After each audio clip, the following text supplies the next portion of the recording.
1 2. 1 2 1 2. 1 2. 1 2.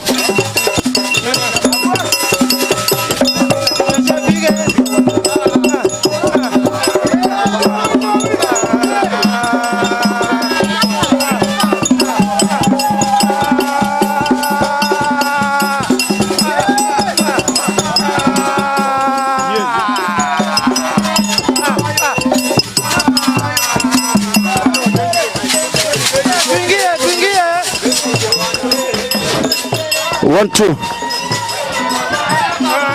Hey, mama nyaka. Mama amedhibiti. Oya ya umolati. Oya ya umolati. Oya ya umolati. Oya ya umolati. Oya ya umolati. Check, check. Oya ya umolati. Oya ya umolati.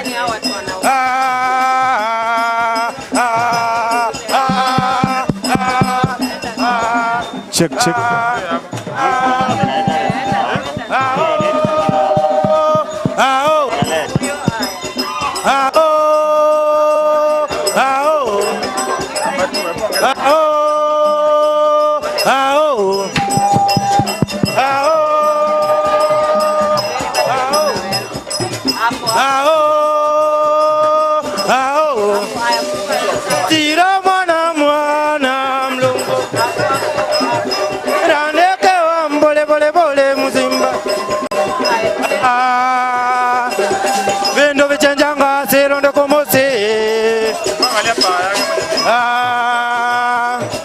Vendo vechenjanga sirondo kumusi.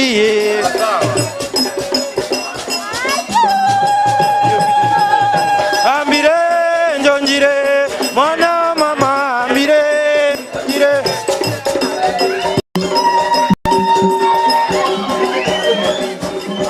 Ambire njonjire. Check, check. 1 2.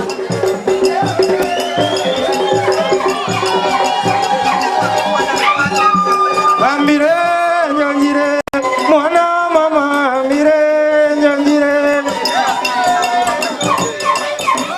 Karibuni, karibuni. Transparency.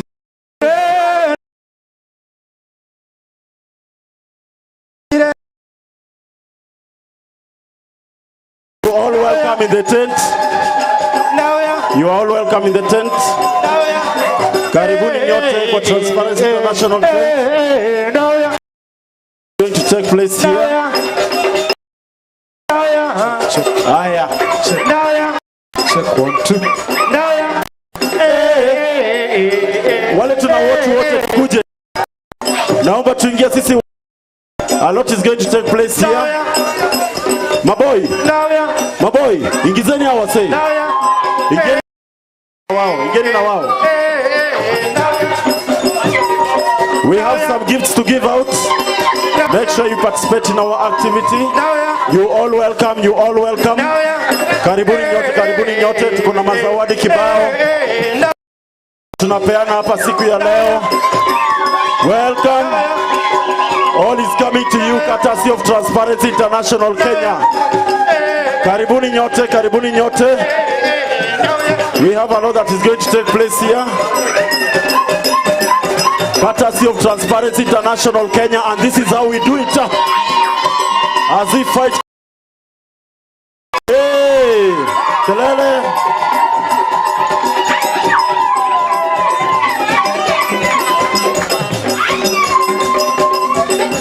Welcome, welcome all, welcome all.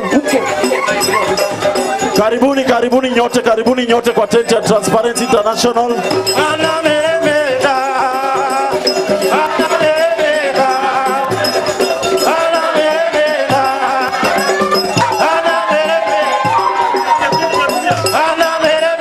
Karibuni nyote kwa tent ya Transparency International Kenya.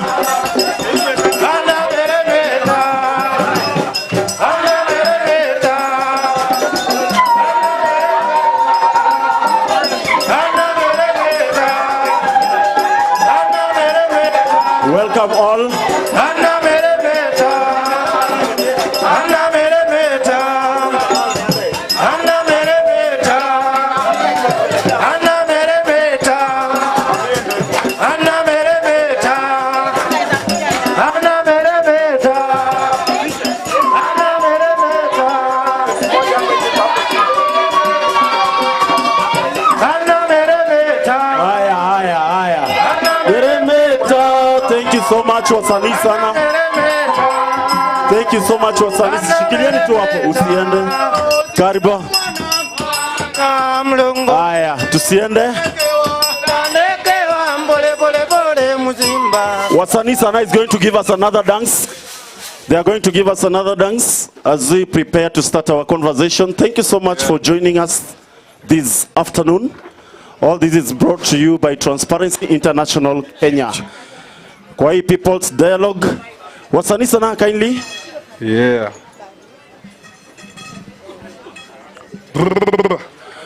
Yeah, ladies and gentlemen, welcome to Transparency International Kenya tent. Tutakuwa tunazungumzia ufisadi. And the big question that we are asking today is money or the box? Money or the box? Gilbert, nikikuuliza money or the box, which one will you choose? Money or the box? Mulikuwa mnaona hizo games za kitambo? Unaulizwa money or the box, which one will you choose? Depends what's in the box. It depends what's in the box. Money or the box? Money. Money. Why? It's just the same question. It depends. So for you, ukichagua box, ujui nini iko ndani ya box. So you prefer money. Ah, good. Ma'am, money or the box? Money. Money. Why? As he has said, I have seen there are chances that what is in the box is not. My money can buy the box first, and what is in the box may be less than the money. Money can buy the box, but what is in the box might be less than the money. Buda, nika umewashwa sana. Unataka kubonga. Bonga. Money or the box? Ashaongea. Ashaongea. Aya, wasanii sana give us one dance, then we begin our conversation. If you're listening to us, kindly welcome to the Transparency International tent. We're having a lot here this afternoon. Karibuni.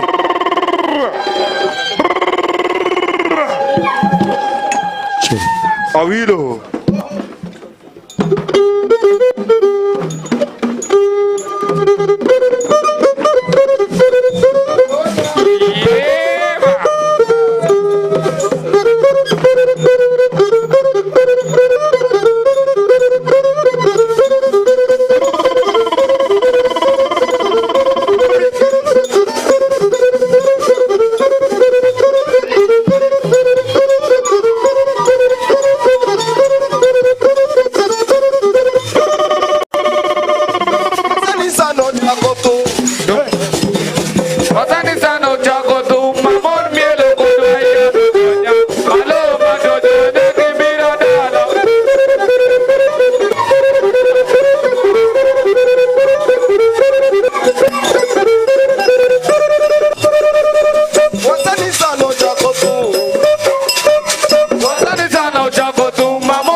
bende onge awuoro.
Yeah.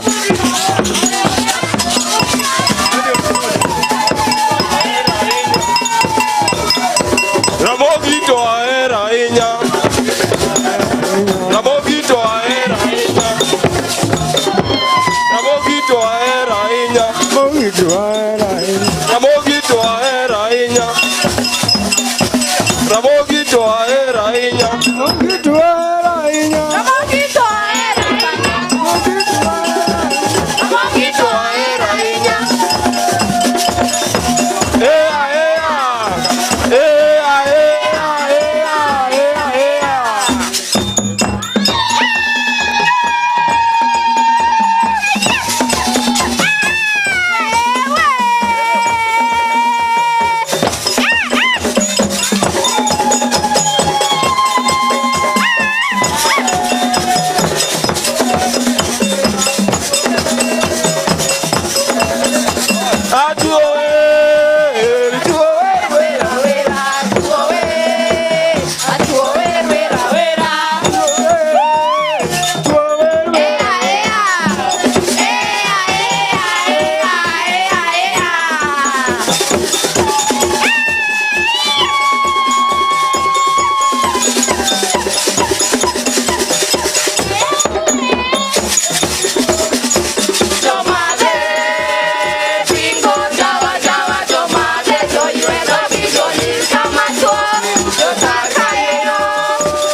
1, 2.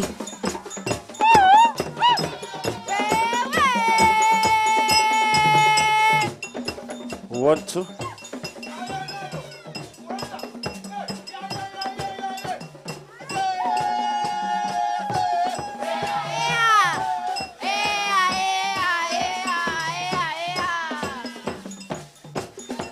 Thank you so much wasanii sana.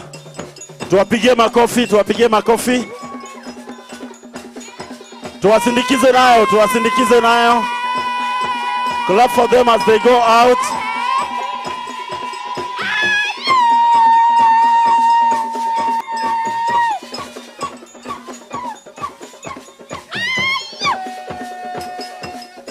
Thank you so much. Thank you so much. Makofi yao tena iko wapi? Welcome to the People's Dialogue, and all this is coming to you courtesy of Transparency International, Kenya. And the big question that we are asking this afternoon is money or the box. And we have a lot lined up for us. And at this juncture, I would like a volunteer to start us off with a word of prayer. Come, bro. Si watu wote huenda mbinguni. Amebeba mikono haraka sana. Kuja utuombe. Makofi yake, makofi yake. Okay, let's believe and pray. Father, in the mighty name of the Lord Jesus Christ, we come before you this beautiful afternoon. We want to give you all the glory and honor, and we want to ask you that you may broaden our perspectives, open our ears, so that we may understand whatever is going to be presented to us this beautiful afternoon. Be with us, guide us, protect us, and provide intelligence and a good intellect for each and every one of us. And it is in the mighty name of the Lord Jesus Christ we do pray and believe. Amen. Thank you so much for that opening prayer. Before I call the Executive Director of Transparency International Kenya, sasa mimi napenda kutumia wanafunzi wa mbele. How can you define corruption? Ufisadi ni nini? Tumia mic tukusikie. Venye unaweza define ufisadi aje? What is corruption? In simple terms, I would define it as doing what is not right, using other means that are not correct. Thank you. So a lot is going to happen this afternoon. So you want to define corruption? Aya, 1 minute. Ufisadi ni nini? Sasa mimi naitwa Nganga. Ufisadi ni vitu ambaye haieleweki ilipatikana na njia gani? Ufisadi ni vitu ambaye haieleweki ilipatikana kwa njia gani? Yaani uko na shamba lakini huwezi elezea vile ambao umepata hizo hela ama vitu za wananchi kwa njia ya ulaghai. Hiyo ndio inaitwa. Kwa hivyo ni zile vitu ambazo zinapatikana kwa haramu. Kulingana na wewe. Kulingana na mimi na ukweli wa mambo ni vitu haramu. Okay. That's the conversation we will be having. So at this juncture, allow me to welcome Sheila Masinde to give us the opening remarks. Karibu. Justo, unaniangusha bana. Justo. Hey. Justin. The executive director hezi amuka bila ngoma. Hey. Na ataki ile secular, nataka traditional. Si ndio?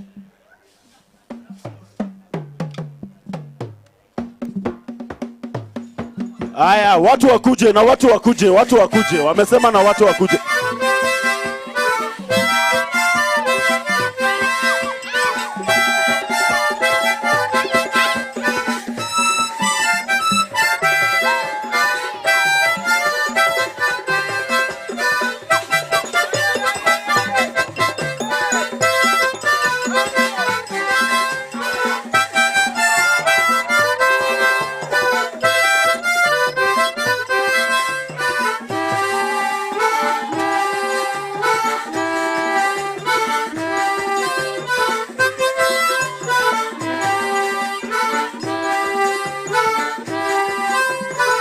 Makofi ya director iko wapi?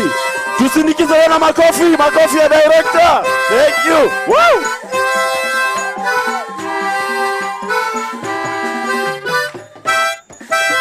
you. That's 1, 2. 1, 2. Yeah, 1, 2. Now I'm out of breath. Good afternoon, everyone. 1, 2. Yeah. 1, 2. I wish you could continue dancing. Is it working? Is this working? It's working. 1, 2. I wish you could continue dancing, but there's serious stuff to do this afternoon. We want to talk about a few serious things in regard to leadership and integrity in the country. That is why we're having this session today. And we are really grateful for all of you for choosing to come to this session. Because I know there are many other sessions for other friends that are happening, but you have chosen to be here to talk about leadership and integrity. So I promise you a very exciting afternoon, talking about solutions that we need to see to be able to inspire a greater culture of leadership and integrity in this country. That's basically why we're here today. Yeah? And I'll not talk so much about TI and the work that we do, because I see a lot of familiar faces. But even for the new people who are joining us here for the first time, as we continue to speak, you will continue to see what our agenda is in regard to leadership and integrity and the fight against corruption. But primarily what has brought us here today is that in the Constitution, there's a chapter 6. Nani anajua chapter 6 inasema nini? Eh? It's about integrity. It's about integrity. What else is it about? It's about leadership and integrity. Yes, it's about leadership and integrity. And I think for many of us, the dilemma has been almost, is it 16 years now? 16 years after the promulgation of the Constitution. Our Constitution is turning 16. When someone turns 16, we say sweet 16, Sindio. Are we feeling like the Constitution is sweet? Is it really sweet 16? Yeah? Because we still face a lot of pain and hassle and bitterness. We can feel the pain and the bitterness as we continue to push for implementation of the Constitution, particularly chapter 6. I must say that I was one of the most naive people in this country 16 years ago, and I think it's actually very significant that we're meeting where the Constitution was promulgated almost 16 years ago, isn't it? Wangapi walikuja Uhuru Park? I know some of you are very young. Yeah? Some of you are very young. But in this very place, that Constitution was promulgated. Many of us were naive. We believed in the promise of the Constitution. We thought now, because the Constitution says that leadership is a public trust, we expect honesty, accountability. Yeah? We expect that people who get into public office, whether elected or appointed, will be without any doubts or without have any aspersions cast on their character. Because there'll be people who are clean, who don't have any taint of corruption or any other criminal action. But has that been the case? Has that been the case? In fact, increasingly, we are seeing of some people feel that when you have a stain in your character, you're highly likely to pass that test to get into public office. But why is this the case? Even if the Constitution clearly gives us a criteria for what qualifications, and it's not just qualifications about professional or educational competence, but I think we have focused so much about the other competencies that are required in regard to leadership, or rather, ascension into public office, whether elected or appointive. When we see the vetting processes, we see them dwell more on, so what is your professional career, what is your educational experience? But then chapter 6 does not just talk about those basic qualifications. It also requires some ethical and moral suitability for public office. But that has been ignored.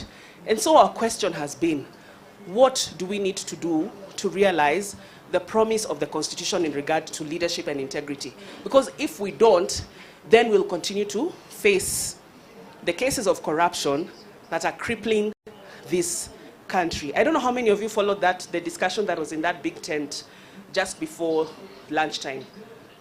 They were talking a lot about the issues around the economy, but every time you speak about the economy, you cannot escape that critical ingredient of, but who is in charge of this economy? Who is running this economy?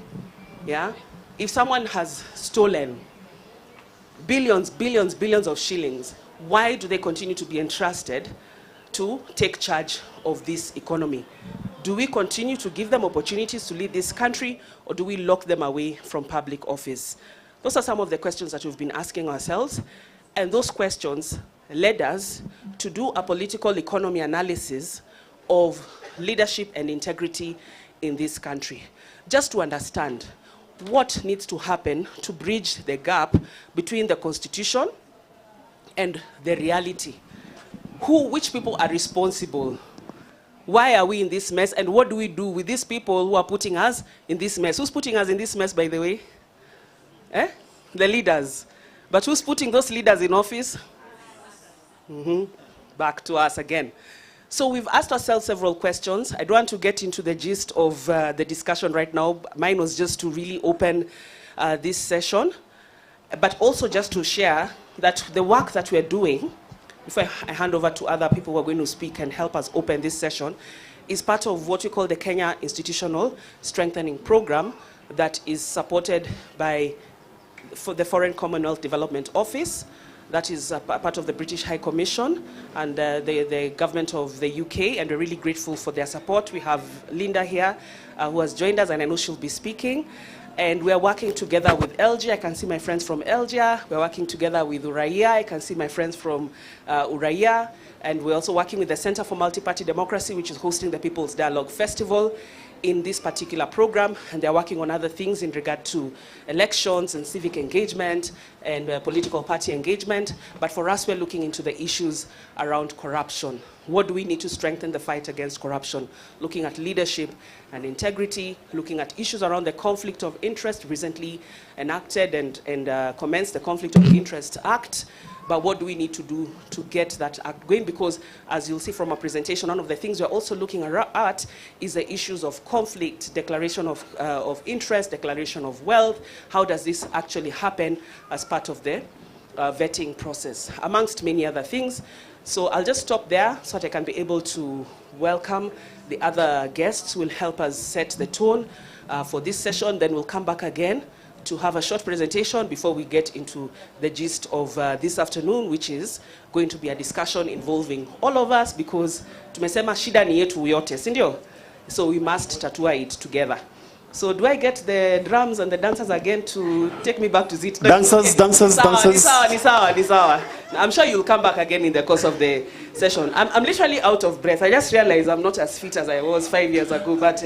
Sheila, I think the pace was set. the pace was set for every speaker. So every speaker must be welcome to dance, and I'm happy to escort. Yeah. Good. Our executive director is happy to escort, and that's how we do things at Transparency International Kenya. And our next speaker is Christabel Naliaka from Algeria. So as you prepare to get in, my dancers, kindly, let's go.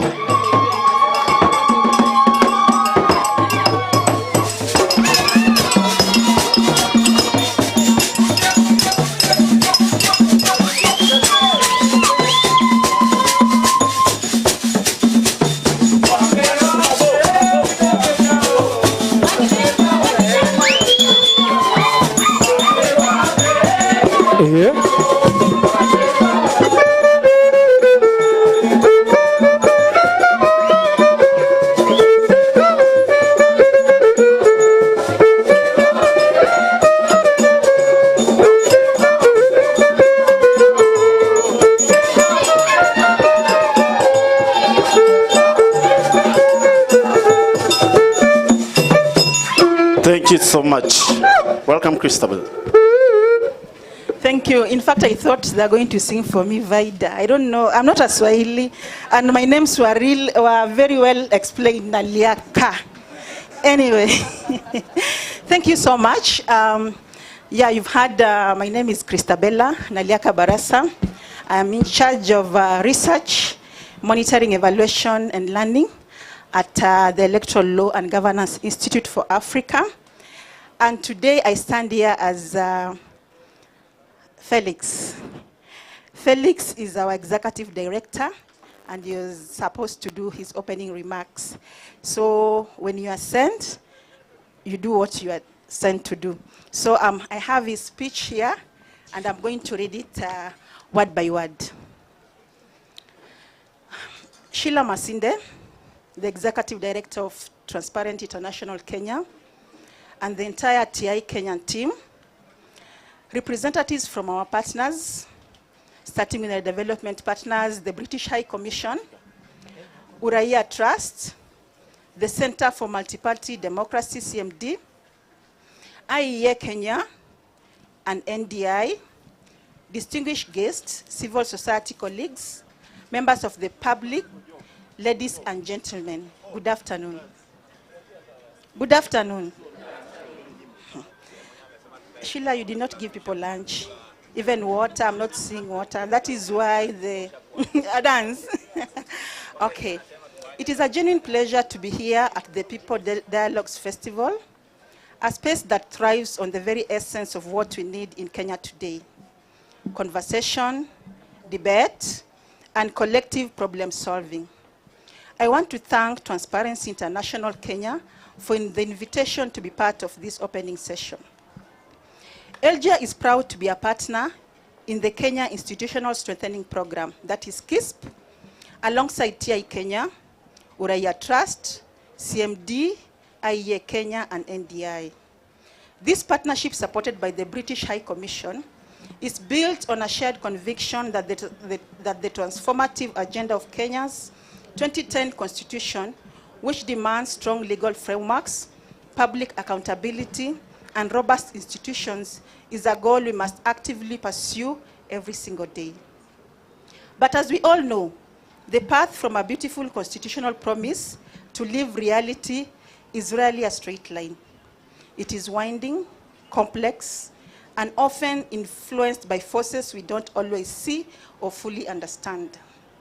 This is why the initiative we are launching today is so critical.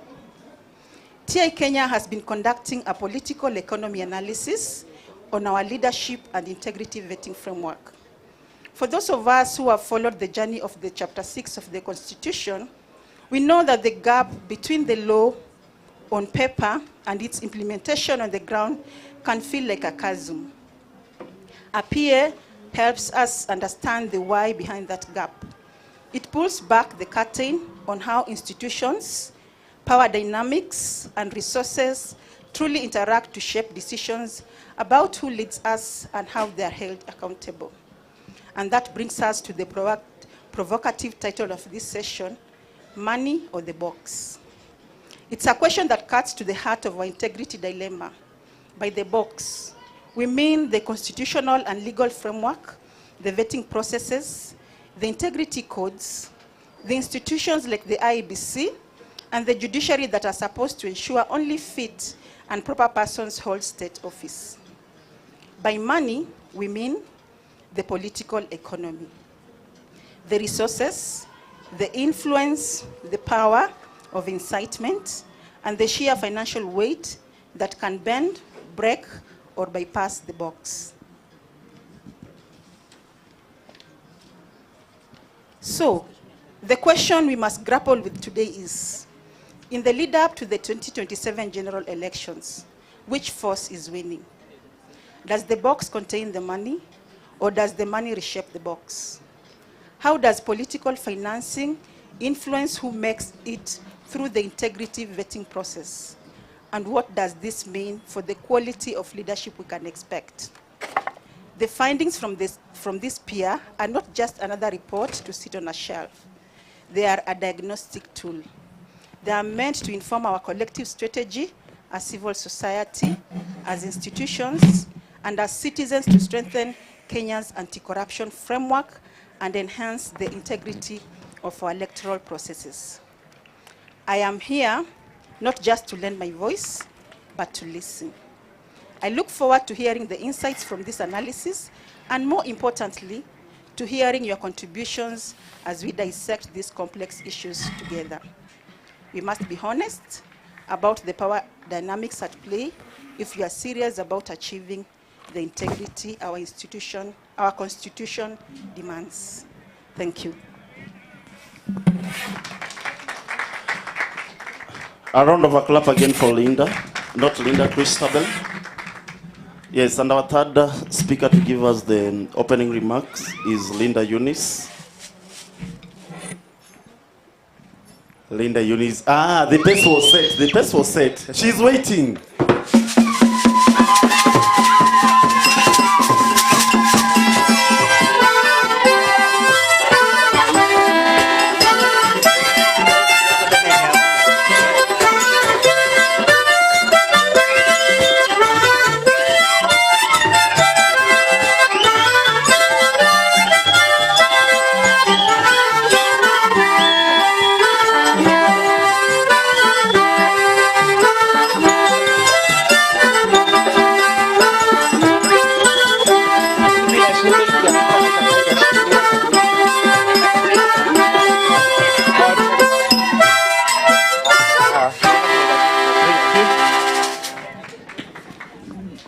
Thank you so much. I didn't know I could dance like that. Actually out of breath. Good afternoon, everyone. As I catch my breath, I am Linda Eunice from the Foreign Commonwealth Development Office, basically the British High Commission, Nairobi. I think I can begin by just saying on behalf of the FCDO, it's a pleasure to join you this afternoon. Thank you to all the organizers and all the participating institutions for convening this important dialogue. FCDO remains committed to supporting these kind of platforms that bring together different voices to reflect, exchange ideas, and strengthen governance, accountability, and service to citizens. We are particularly pleased to see the broad representation of stakeholders here today. There's government institutions, development partners, and the wider policy community.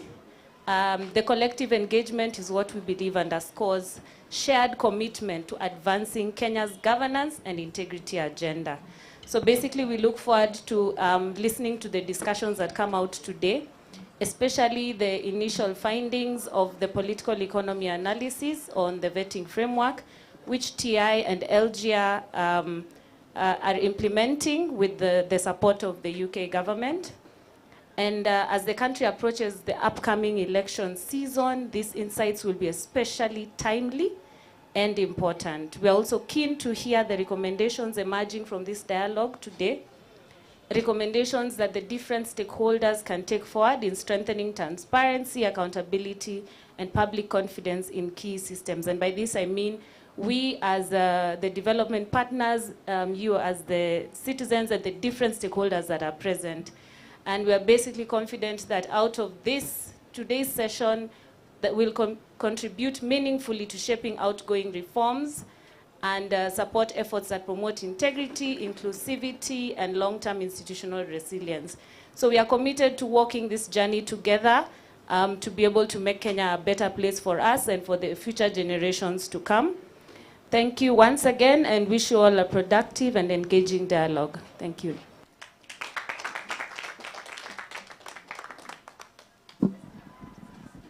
So I want us to give a round of applause to the three speakers. Sawa sawa. Aya, tulianza na Sheila, si ndio? The Executive Director of Transparency International Kenya. So tutampea 5 factorials. Do you know how to do the factorials? Eh? Aya, tuanze. 1, 2. Where? I can see around 100 people. Lakini makofi ni ya watu watatu. Si ndio? Aya, tupe Sheila 5 factorial claps. 1, 2, 3, 4, 5. 1, 2, 3, 4. 1, 2, 3. 1, 2, 1. Thank you. Then she was followed by Christabel. Christabel tumpe 4 factorials. Twende. 1, 2, 3, 4. 1, 2, 3. 1, 2. Alafu wa mwisho akakuwa nani? I want to see if you are attentive. What, Linda, you said your 3 names, right? Yes. Linda said her 3 names. Linda said her 3 names. Titus, do you have anything? A pen, a cape to give someone who is going to get this answer correct? Anything? Linda said her 3. When you nabeba mkono na shuku mnajua Linda. Wala nabeba mkono. Okay, come. Tell us the 3 names of Linda. And the institution she said she's representing. Linda Eunice Ochieng, and I had Commonwealth. First, ujapata. Wacha nisipeane clue. Hapa mbele. Bro, umetoa wapi mic? Tunaongelea corruption. We are discussing about corruption. Already ako na mic na nimebeba. Aya, tuambie. 3 names of Linda. Linda Eunice Olo. Yes, representing which institution? British High Commission. Makofi yake iko wapi? So I would like us to be attentive. Sawa sawa. Titus is finding something for you. Sawa sawa. Aya, we had Christabel. Sheila najua mnamjua na jina 3. Role yake na institution. So I'm not going to ask 3 names of Sheila. Haya, who will tell us the 3 names of Christabel? Nishawambia ya kwanza, ya pili na ya 3. She said, and the institution. Mbona nashuku namjua? Alisema gapi? 2. Alisema 3. Linda, we are talking about integrity, transparency, and accountability. Linda, how many names did you say? I said 3. She said 3. 3. Bro, uko sure? Shika. Wanamjua? Tuambie jina 3 za our last speaker. Or second speaker. Yes. Linda. No, our second speaker. Tell us the 3 names of our second speaker and the institution she's representing. I only know Linda. Linda Naliaka. Umeshika tu Linda. Our 3 names of our second speaker. Aya, huyu amebeba mkono sana. Wacha nimpe. Wewe uko na Mwakenya. Huyu aliandika, nataka mtu ana kitabu. Nataka mtu ana kitabu. 3 names of our second speaker. In the meantime, Titus, be ready. Christabel Naliaka Barasa. Representing which institution? Yes. He knows this. Uko na half mark. Maliza. Representing which institution? Jina umepata Christabel Naliaka Baraza, correct? From which institution? Something to do with Africa. Something to do with Africa. Utamsaidia? Mpe mic. Ana represent Algier. Algier. Christabel, did you say Algier in full? The meaning of Algier. Walai ukipata hiyo. In full, Algier. Hata mimi sijui. Niambie. Najua electoral. Ya mwisho ni Africa. G ni governance. L na I. Kuna bro anataka kukusaidia, anasema huwezi kufa peke yako. Hata mimi kujaribu. Electoral laws ni Algier. Electoral laws governance institute of Africa. Christabel, correct? Makofi yake moja iko wapi? Shika tu hiyo mic kabla Titus kama kijipanga. Why are you working with the constitution? Any reason? This is power. This is power. Yes. All of us must understand the constitution. The constitution. Yes. So you work with it. Yes.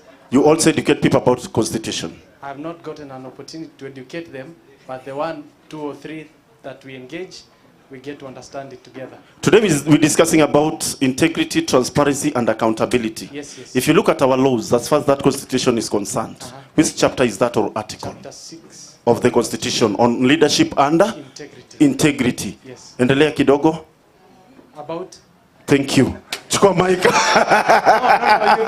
No, you've not asked me the question. Structure your question. No, I wanted you. I've asked you about the laws in our constitution that talks about leadership and integrity. Now, umeipata ni chapter 6 of the constitution. So, in few words, can you tell us about chapter 6? Chapter 6 just talks about the quality of leaders that we do elect, the quality of leaders that are appointed to public offices. So it just provides us with the threshold that they should meet, how we should vet them, the institutions that vet them, and how they should be removed from office. And in regards to what he has said, today we are asking who puts us in the mess. Are we in agreement? So Titus, are you ready? Makofi moja ya Titus akiingia. Great. Money order? Money order? Aya, watu wa money wako wapi? Money. Oh, sasa wote mmeingia box. Yeah?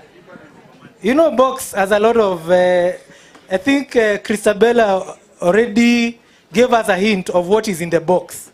Yeah? So the discussion that we are having really is the decision that you have to make as you are going to the box. Na si any box, the ballot box, ndio? Haya, sasa kati ya money and the box, mnachaguanga na gani? Mkipata money mnaweka ile mambo imeambiwa kwa money kwa box. Mnakula tu alafu mnaweka mambo ingine kwa box. Tutaona. We are having that discussion. So it's really to find out how are we going to influence all of us as Kenyans to live to the aspirations that we have set out in the Constitution. So we are having a very interactive session, and we are hoping that all of us get to have a say. So I'm hoping that we can get to see what is on the screen and be able to have some bit of interactions.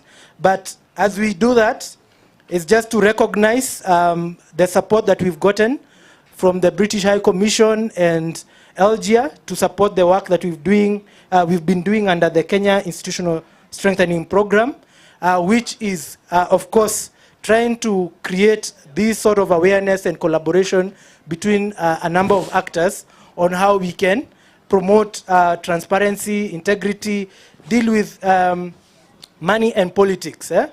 We know the kind of engagements that happen when you're in the political season. We are already in that season. I don't know how many of you have already tasted the money. Yeah, siasa. How many? Hii by-election. Tumekuwa na by-elections mbili.